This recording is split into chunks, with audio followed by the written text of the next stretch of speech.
হয়, আজি আমি সুদূ কোচ ৰাজবংশী ছাত্ৰ সন্থাই আজি উজনি আৰু মধ্য অসমৰ বিভিন্ন প্ৰায় সংখ্যক জিলা আজি আহি যোৰহাটৰ প্ৰেছ ক্লাবত আমি উপস্থিত হৈছোঁহি।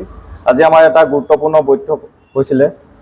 জনগোষ্ঠীটো বৃহত্তৰ স্বাৰ্থত কোচ ৰাজবংশী জনগোষ্ঠীৰ জনজাতিকৰণৰ যি ভূমিকা বৰ্তমান সময়ত কোচ ৰাজবংশী থাকিব লাগিছিলে, কিন্তু বৰ্তমান সময়ত কিন্তু আজি বহু ভাগত বিভক্ত হোৱাৰ বাবে কোচ ৰাজবংশী জনগোষ্ঠীয়ে নিজৰ প্ৰাপ্য অধিকাৰৰ কাৰণে নিজৰ আন্দোলন প্ৰক্ৰিয়াটো স্তব্ধ হৈ পৰিছে।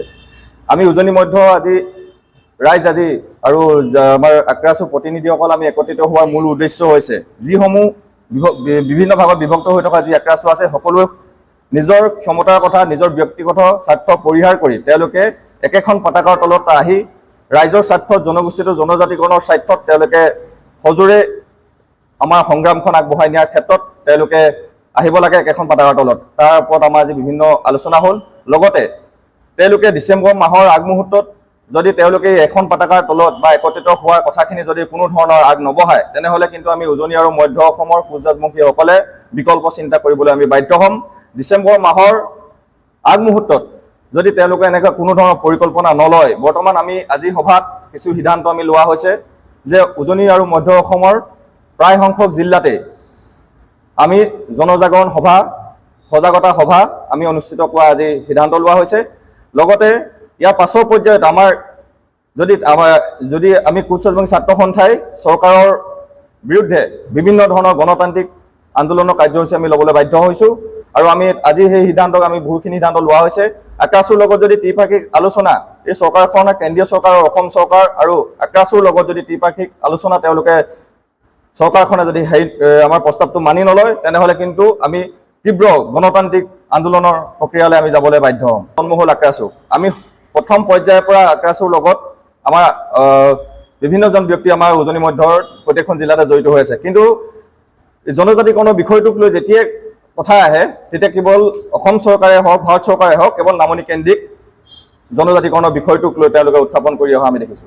আমি ক'ব বিচাৰিছোঁ আজি যোৰহাট প্ৰেছ ক্লাবত আমি 15খনকৈ জিলা সমিতিৰ সন্মতিক্ৰমে আমি ইয়াত উপস্থিত হৈছোঁ আৰু বহিছোঁ যে আজিৰ আলোচনাটো এইটো কাৰণে কৰা হৈছিল আৰু আজিৰ সিদ্ধান্তটো আমি এইটো কাৰণে লৈছোঁ যে কোচ ৰাজবংশী ছাত্ৰ সন্থাত আমি আছিলোঁ আৰু বৰ্তমানেও আছোঁ। কিন্তু আমি আজি এটা কথা আপোনালোকক অৱগত কৰিব বিচাৰিছোঁ যে উজনি আৰু মধ্য অসমত বহুকেইটা ভাগত বিভক্ত হৈ থকা 15খনকৈ জিলা সমিতিয়ে আজি একলগ হৈ একেখন মঞ্চত একেলগে কাম কৰি যোৱাৰ প্ৰতিশ্ৰুতিৰে আজি এটা ঐতিহাসিক সিদ্ধান্ত আমি হাতত লৈছোঁ। আৰু এই সিদ্ধান্তৰে আমি পৰৱৰ্তী সময়ত উজনি আৰু মধ্য অসমৰ কোচ ৰাজবংশী জাতিটোৰ উন্নয়ন আৰু উত্তৰণ আৰু প্ৰাপ্য অধিকাৰৰ দাবীত আমি মাত মাতি যাম। আপত্তি আছে চেণ্ট্ৰেল কমিটিলৈ যে বৰ্তমান সময়ত সংগঠনটোত যিসকল ব্যক্তিয়ে নেতৃত্ব দি আছে সেইসকল নেতৃত্বই কেৱল মাত্ৰ ব্যক্তিগত স্বাৰ্থতহে সংগঠনটোক ব্যৱহাৰ কৰি অহা আমাৰ দৃষ্টিগোচৰ হৈছে। তাৰ ফলত জিলা কমিটিসমূহ নিষ্ক্ৰিয় হৈ পৰিছে। জিলা সমিতিসমূহ বৰ্তমান সময়ত বিভ্ৰান্তিত পৰিছে। জিলা সমিতিসমূহে কাৰ নেতৃত্বৰ তলত কাম কৰিব এই বিষয়ক লৈ চিন্তা চৰ্চা চলি আছে।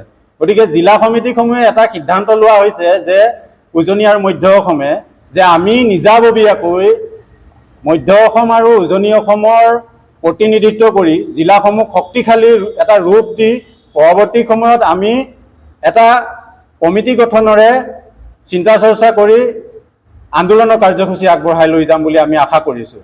আৰু আক্ৰাছু এতিয়া নামনি অসমত বহুধা বিভক্ত। গতিকে এই বহুধা বিভক্ত আক্ৰাছু সংগঠনটোত যেতিয়ালৈকে বিভাজনকামী নেতাসকল নাইকিয়া নহ'ব তেতিয়ালৈকে কিন্তু জাতি উদ্ধাৰ নহয় এই আক্ৰাছু সংগঠনটোৱে কৰিব নোৱাৰে। জাতি উদ্ধাৰ কৰাটো অসম্ভৱ হৈছে আৰু ৰাইজ বিভ্ৰান্তিত পৰিছে আৰু ৰাইজে বিশ্বাস আৰু আশ্বাসত ল'ব নোৱাৰা হৈছে কাকো। কাৰ সহযোগত কাক সহযোগ কৰিলে আমাৰ এই জাতীয় সংগ্ৰামখন আগবাঢ়ি যাব বা জাতি উদ্ধাৰ হ'ব এই কথাক লৈ চিন্তিত হৈছে। বিভাজন নাই।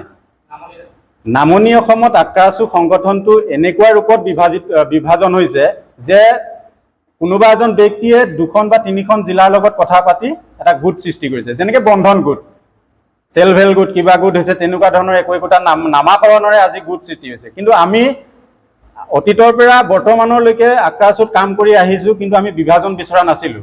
আৰু উজনি আৰু মধ্য অসমত আকা আচু কেতিয়াও বিভাজন হোৱা নাই। কোনোবা গোটত আছিলে সেইসকল আজি আমি একত্ৰিত হৈছোঁ, তেখেতসকল আহিছে আৰু আমি একেখন মঞ্চতে কাম কৰি যোৱাৰ এটা সংকল্পবদ্ধ হৈছোঁ।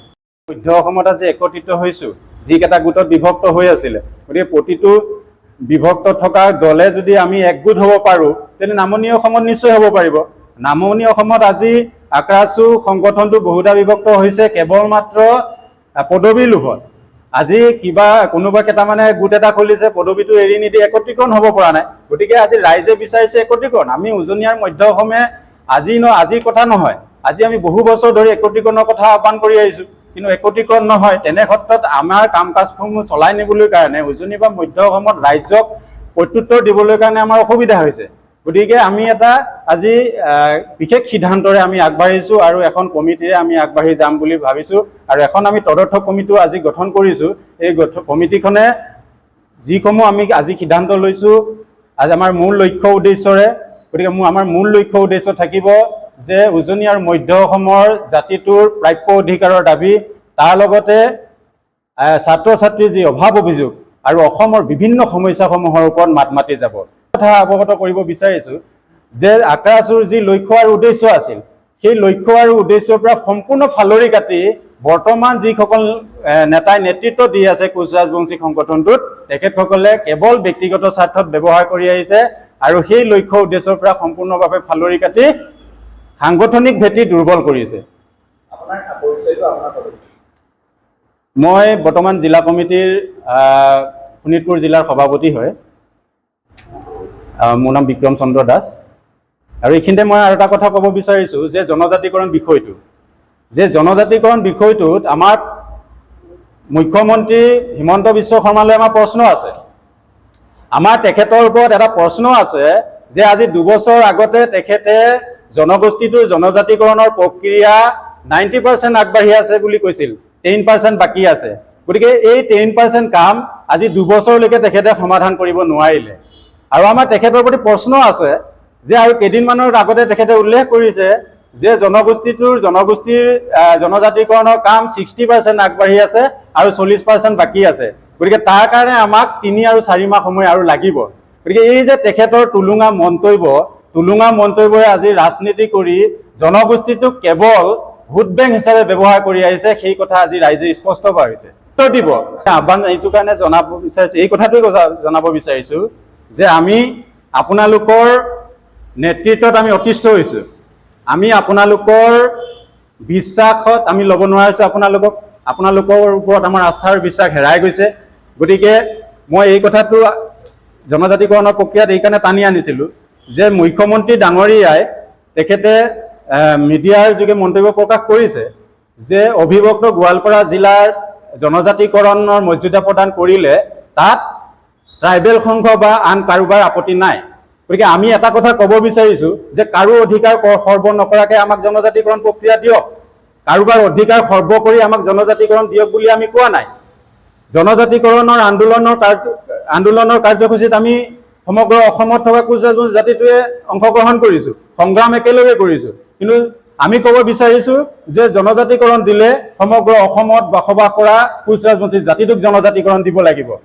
উজনি আৰু নামনি ভাগ কৰি জনগোষ্ঠীটোক সমাজত হেয় প্ৰতিপন্ন কৰি এটা নিষেধ কৰাৰ যি ৰাজনীতি চলিছে, সেই ৰাজনীতি আমি পৰিহাৰ কৰিবলৈ আমি আহ্বান জনাইছোঁ। আৰু আমি এটা কথাই বাৰম্বাৰ উল্লেখ কৰি আহিছোঁ যে চৰকাৰক, যিহেতু 1996ত এবাৰ জনজাতিকৰণৰ মৰ্যাদা প্ৰদান কৰা হৈছিলে কোচ ৰাজবংশী জাতিটোক, গতিকে সেই বিষয়টোৱে সঠিকভাৱে নিৰীক্ষণ কৰি তাক তৎকালীনভাৱে কাৰ্যকৰী কৰিবলৈ আমি আহ্বান জনাইছোঁ। কিন্তু আজিলৈকে কোনো এখন চৰকাৰে ইয়াৰ সঁহাৰি প্ৰদান কৰা নাই। কিন্তু এইটোৰ কাৰণে আমি চেণ্ট্ৰেল কমিটিক আহ্বান জনাব বিচাৰিছোঁ যে আপোনালোকে উজনি আৰু মধ্য অসমৰ কথা যেতিয়া ৰাজনৈতিকভাৱে উত্থাপন কৰে, তেতিয়াহ'লে আমাৰ চেণ্ট্ৰেল কমিটি আকা আচু মতামত শূন্য আৰু তেখেতসকলে চুপচাপ হৈ বহি থাকে। গতিকে আমাৰ তেখেতসকলৰ অলপ ক্ষোভ আছে, গতিকে সেই ক্ষোভ উজাৰিবলৈ আজি আমি বহুত দিনৰ পৰা বিচাৰি